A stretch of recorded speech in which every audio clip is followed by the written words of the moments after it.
This is the B-1 Lancer, an aircraft that has the speed of a fighter jet, the payload of a bomber, and the looks of a transformer. It can fly at supersonic speeds upwards of Mach 1.2, has 4 rocket ship-like engines with fire-emitting afterburner, and is so maneuverable that even when weighing a staggering 400,000 pounds, it can roll upside down and fly inverted.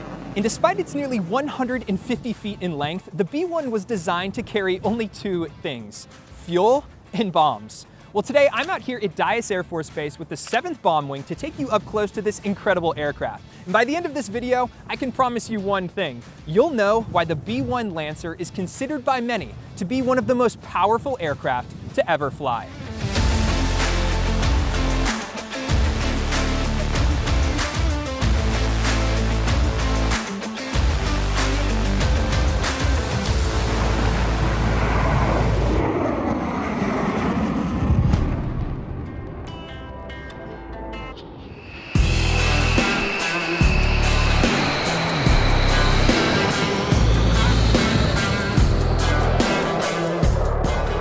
I'm First Lieutenant Davis Perkins, a pilot on the B-1B Lancer, aircraft also known as the Bone. This aircraft carries the largest conventional payload of any U.S. strike asset at 75,000 pounds, which allows us to do global strike missions, putting air power anytime, anywhere. Because of our capabilities in airspeed, we're able to integrate with the rest of the U.S. Air Force inventory, fighters and other fast movers assets. Now you may notice that the aircraft is often referred to as the B-1B Lancer, and that's because there were actually 2 versions built. The original, the B-1A, was developed in the 1970s as a replacement for the B-52 Stratofortress. 4 prototypes of this long-range, high-speed bomber were developed and tested in the mid-1970s, but the program ended up being canceled in 1977 before ever going into production. Well, flash forward to the early 1980s when a new administration took over, the B-1 program was revitalized, this time under the designation B-1B. Improvements to the original A model included an increased payload, improved radar, and a reduction of the radar cross-section, a fancy way of saying how easily the aircraft appears on enemy radar. The first B-1B was delivered right here to Dyess Air Force Base, Texas in June of 1985, and just 3 years later, in 1988, a total of 100 aircraft had been successfully delivered to the United States Air Force. So when you look at the other 2 bomber aircraft in the Air Force, right, the B-2 Spirit, the B-52 Stratofortress, what would you say really sets the B-1 apart? So things that set the B-1 apart are its speed, maneuverability, and payload. It's a 1.2 Mach capable aircraft, and with the wings pinned, we can pull 3 Gs, and it carries up to 75,000 pounds of conventional weapons, which is more than the other Air Force strike assets.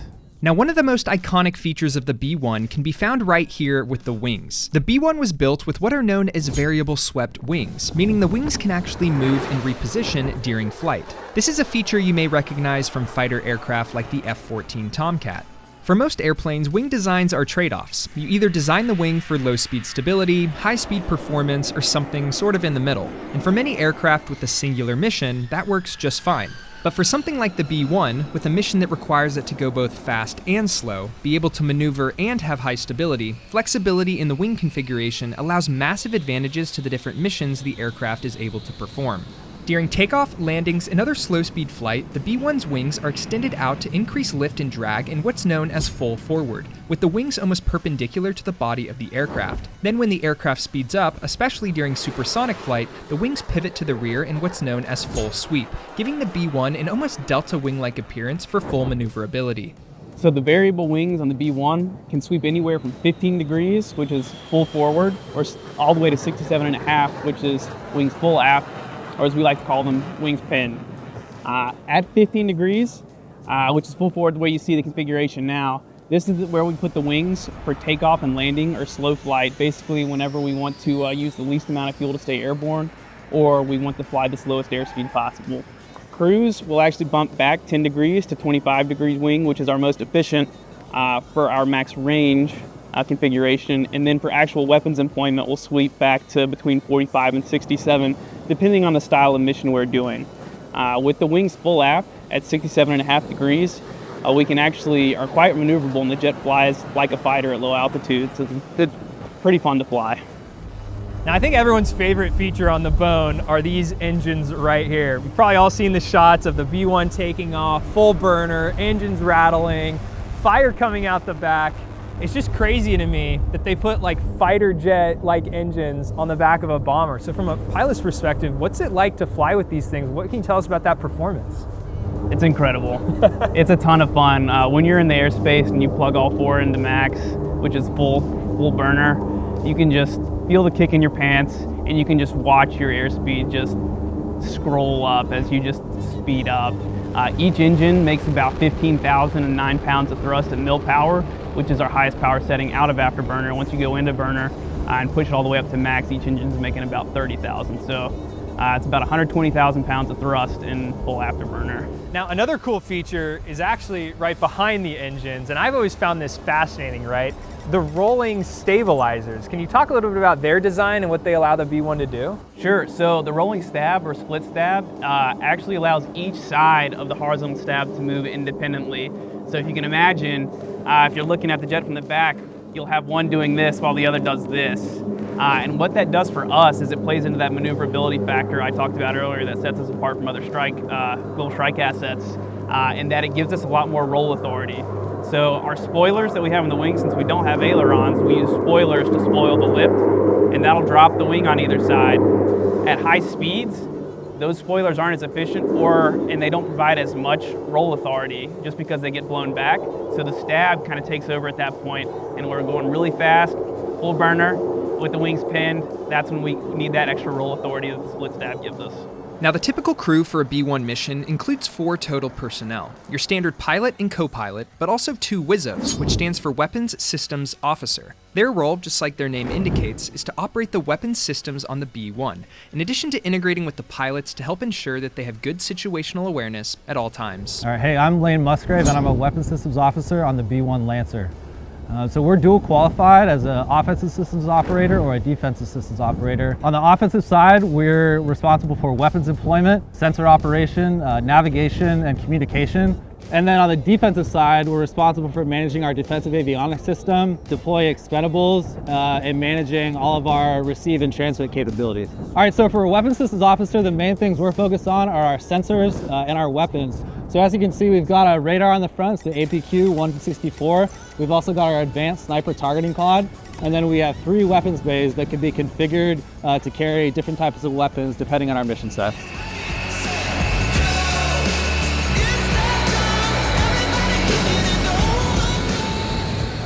Wow, it's a lot bigger than you'd expect. Yeah, so this is the main attraction for the bomber. So we've got 3 bays, a forward, intermediate, and an aft bay. Currently our forward bay is configured with the stores bay tank. It adds an additional 20,000 pounds of fuel for our ocean crossings or long duration sorties. In the intermediate bay, we currently are configured for a 10 carry, an SBM-10 launcher. So this can carry 500,000 pound munitions, including our laser guided JDAMs. And in the aft bay, we've currently got a conventional rotary launcher, or a CRL, which carries 2,000 pound class weapons, including JDAMs, our GBU-31s, as well as JASM and LRASM. Now, one thing to note is that unlike the B-52 Stratofortress and the B-2 Spirit, the B-1 Lancer does not carry nuclear weapons. However, that wasn't always the case. The B-1 was originally designed as a nuclear bomber and was used to sit nuclear alert missions throughout its early Cold War years. However, in 1994, the Strategic Arms Reduction Treaty between the United States and Russia limited the number of nuclear-capable bombers each country could have. And to comply, that meant the US had to withdraw the B-1 from its nuclear mission. Now, a question I know I was wondering was whether or not the B-1 could still technically carry nuclear weapons if it wanted to. And what I found out is that the answer is actually no.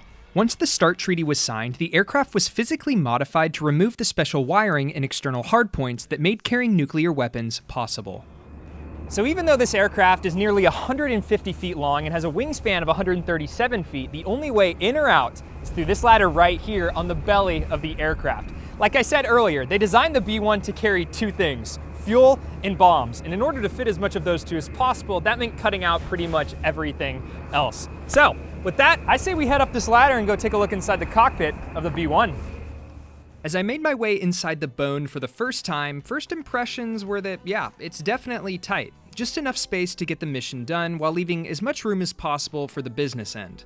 Up front, you have your standard side-by-side seats for both the pilot and co-pilot, and in the back, separated by this small hatchway-like opening, are your seats for the 2 weapons systems officers. Because of the large panels of screens, dials, and buttons, the two Wizzos can't actually see the pilot sitting in front of them, and their only physical point of reference is the small window on the left and right side of each seat, meaning they're forced to rely almost entirely on their instrument panel to know their location. Now, in case you're wondering, there is a restroom, a latrine as they call it, that's installed for long missions, but it's small, and the only space you can really stand up to stretch your legs is this small aisle right above the entrance hatch that's between the two Wizzo seats. All right, so this is the bomb nav panel. This is where we release weapons. So when we're flying and we're about to release a weapon, we have a launch acceptability region, or a LAR, where the jet has done computations to say that in order to hit a certain target, we can release in this area and hit the target. So we'll go auto 20 to 30 seconds prior to release and after opening the doors, and press auto, and then the jet will release the JDAM automatically to hit the target we want to hit. All right, Sam, welcome inside the cockpit of the B1. As you can see, it's nice and spacious in here. From where I'm sitting up here, these are the pilot seats, so left seat, right seat, and our job up here is to manage the systems of the aircraft. So we commonly use the acronym HEFO, which is hydraulics, engines, fuel, oxygen, and electronics. And so we have all sorts of readouts and ways to manage those systems from these seats. So basically, we keep the jet healthy and monitor, make sure the jet's health is good, while we drive the jet to the target that we're going to strike, put the jet in a position where we can strike the target, and then fly home safely. What about the wings? I know everyone's wondering, how do you kind of control the wings from up here? Where's that at? So the wing sweep's actually a manual control. So if you look on your left side and on my right side, we have a lever, and you can see there's demarcations on the side here for where you're actually sweeping the wings, and then we also have a duplicate readout here that'll move. That shows you the actual position of the wings. So you can put your set point here and monitor to make sure that it gets they're getting where you intend them to go. Now you guys can obviously drop a lot of bombs, but I imagine once you drop those bombs, I mean, that's a lot of weight that's leaving the aircraft. I imagine the center of gravity is changing. So I guess first, what's that feel like when all that weight comes off, and how do you guys kind of handle that to make sure the aircraft can still fly? As weight leaves the jet, the CG is going to shift and change, which with the variable sweep wing, that's something we have to keep a very close eye on. So we actually have our fuel management panels here, and our fuel management system is a bunch of computers that can actually pump fuel forward or aft in the jet to help maintain the CG where we want it. And the system is actually able to look forward 15 minutes to see, hey, am I going to drop any weapons in the near future? What do I need to do with the fuel now so that when the weapons leave the jet, the CG is where I want it to be? And I know with an aircraft this size, not everyone would know or assume you guys actually have ejection seats to punch out, knock on wood if something happened. How is that kind of sequence? Because I know it's kind of intricate. The system is sort of complex, works in a couple different ways, depending on where we have this knob. So it's on your left and it's to my right. We've got an ejection mode knob where we can select auto and or manual. So in manual, if you pull, your seat goes, and that's it. In auto, everybody else who is in auto is part of an ejection sequence. So typically in critical phases of flight, our checklist drives us to have all crew members in auto. That way, if one crew member punches out, it starts a sequence that starts in the back with the O and the D, then moves up front with the co and the pilot. And then in that way, we can eject everybody and worry less about interactions outside the aircraft. Hey Sam, how you doing? I'm Tech Sergeant Adam Sneevy. Welcome to the Conventional Maintenance Shop. We're out here at the MAC pad. This is the munitions assembly conveyor. For conventional maintenance, we like to think of it as Santa's workshop, where they build the bombs and everything, So this is the bread and butter of where we make the weapons go boom. Well, not here, but hopefully down the line, then they act as they're supposed to. Yeah, so in munitions, it's literally your team that builds the bombs that go onto the B1, which you just got to see. Yes. I mean, what's that experience like? That's a lot of responsibility. It's probably the best part about it. I'd say this is actually doing it, seeing a product built at the end of the day. There's a lot of other systems that go along in running a munitions squadron to make everything run smoothly, but this is where you get to see your final product, and this is the most gratifying to me. So. All right, Sam, so today what we're going to do is we're going to build a GVU 31 version 1. It uses a 2,000-pound bomb body. This one is inert, you can tell, because it's blue. That makes me feel safe. There's no specific order that you have to go in with building these, but what we're going to do is we're going to start with the front. This is our nose plug, and all I need you to do is just screw it into the front there. This is quite heavy, actually. They are very heavy. Is this literally the first step y'all do, is the nose plug, or is this kind of the last thing? This is when we start to actually assemble it. This is one of the first things that we'll do. It's the easiest part of the build. We have to pull out all of these items. An inspector has to inspect them. We'll lay everything out. The fins back there, which we'll get to later, what you want to do is you want to kind of get the front of it, hold onto it, the back of your hand. I gotcha. On there, and then screw it down. Nice, okay. Cool. Is it tightening, or? Yep. Sweet. There you go. And as long as you can't remove it with your hand, it's tight. So that's gonna stay on there Stay on there. until it explodes. Yeah. So now that we're on the tail end of the bomb, this is our fin. It's a KMU 556. This is what goes with the GU31 version 1. These are our Strakes arrow surfaces. These are going to go around the bomb to help to guide the bomb as it's falling through the air. One of the steps I was talking about earlier is when we take these out of the container, we actually have to test them on a computer. It's called a Cambry. Make sure the software is updated on everything and make sure it's good to go. So yeah, if you're ready. Day turned to dusk and the sun began to set here in West Texas. There was one thing I still had left to do. Catch the B-1 in action during one of its iconic burner takeoffs. Lucky for us, there was a nighttime mission scheduled to fly, which meant we were going to have the opportunity to capture just that. All right, brief now complete. The crew's here in Aircrew Flight Equipment to grab their gear. Last stop before they head out to the flight line to get ready for the takeoff. Should be pretty sweet.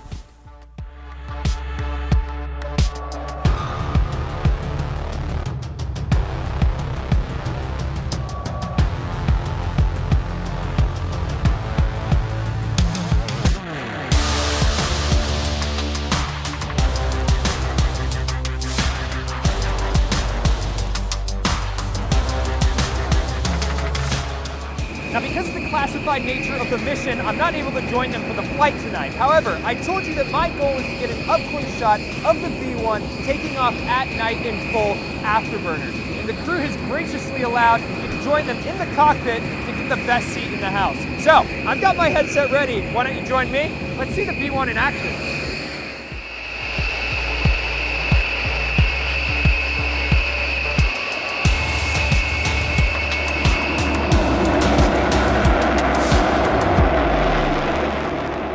Alright, crew ready for taxi, pilot and co.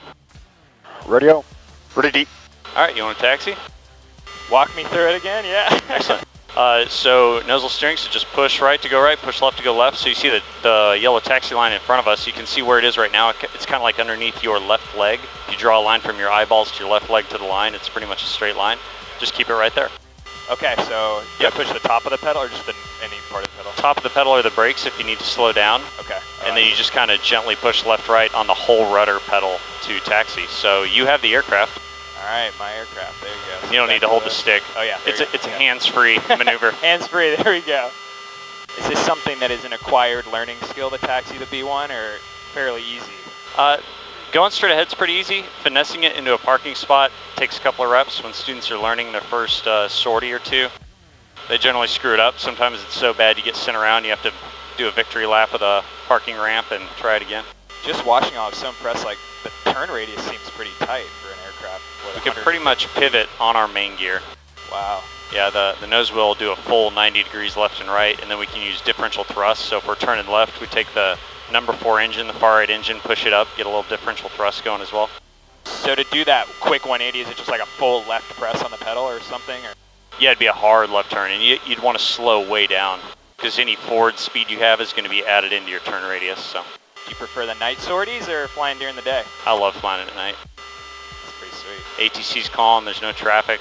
Generally, any thunderstorms or weather cells tend to die down as it cools off, especially in the summer. Flying at night is awesome. There's 20 knots, we'll just hold that. If you need to gently tap the brakes, you can. If you want to try it out, see how the brakes feel. Do you tap them both at the same time? Or? Yep. Yeah, if you just tap one, the jet's going to lurch to that side. Is that the brakes I'm hitting? That's it. And you can just feel it's gently slowing down. So the brakes on the B-1, think of anti-lock brakes in your vehicle. Same thing, they're anti-skid. So we can, at this gross weight, if we touch down at, say, 160 knots on final, we could stop in about 3,500 feet, 4,000 feet, if we really hammered on the brakes. All right, so let's slow it down to about 10 knots here, and then we'll have a slight left and a slight right turn, and we're going to split the blue lights up here so the taxiway narrows down. We start a gentle left turn. Yep, perfect. Sweet. honestly like one of the coolest things I've ever done. I've never gotten to do something like this.